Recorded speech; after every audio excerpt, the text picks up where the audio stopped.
pas vos jours, car vous serez entièrement détruits.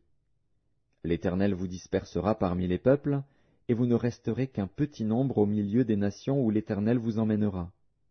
Et là, vous servirez des dieux, ouvrages de main d'homme, du bois et de la pierre, qui ne peuvent ni voir, ni entendre, ni manger, ni sentir. C'est de là aussi que tu chercheras l'Éternel, ton Dieu, et que tu le trouveras, si tu le cherches de tout ton cœur et de toute ton âme. Au sein de ta détresse, toutes ces choses t'arriveront. Alors, dans la suite des temps, tu retourneras à l'Éternel, ton Dieu, et tu écouteras sa voix. Car l'Éternel, ton Dieu, est un Dieu de miséricorde, qui ne t'abandonnera point et ne te détruira point. Il n'oubliera pas l'alliance de tes pères, qu'il leur a jurée. Interroge les temps anciens qui t'ont précédé, depuis le jour où Dieu créa l'homme sur la terre, et d'une extrémité du ciel à l'autre. Y eut-il jamais si grand événement, et a-t-on jamais ouï chose semblable? Fut-il jamais un peuple qui entendit la voix de Dieu parlant du milieu du feu, comme tu l'as entendu, et qui soit demeuré vivant?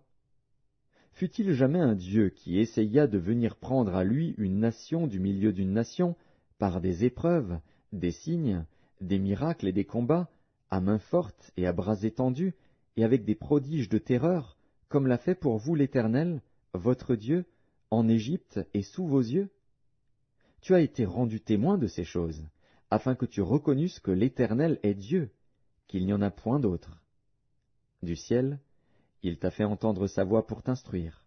Et, sur la terre, il t'a fait voir son grand feu, et tu as entendu ses paroles du milieu du feu. Il a aimé tes pères, et il a choisi leur postérité après eux.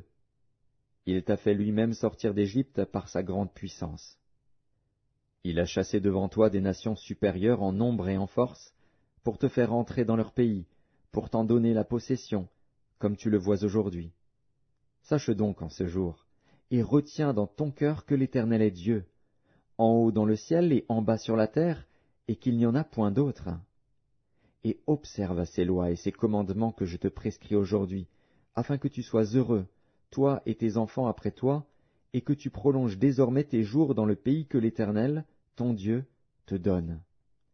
Alors Moïse choisit 3 villes de l'autre côté du Jourdain, à l'Orient, afin qu'elles servissent de refuge aux meurtriers qui auraient involontairement tué son prochain, sans avoir été auparavant son ennemi, et afin qu'il pût sauver sa vie en s'enfuyant dans l'une de ces villes.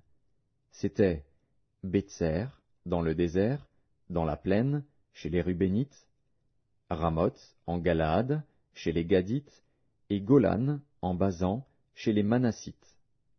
C'est ici la loi que présenta Moïse aux enfants d'Israël. Voici les préceptes, les lois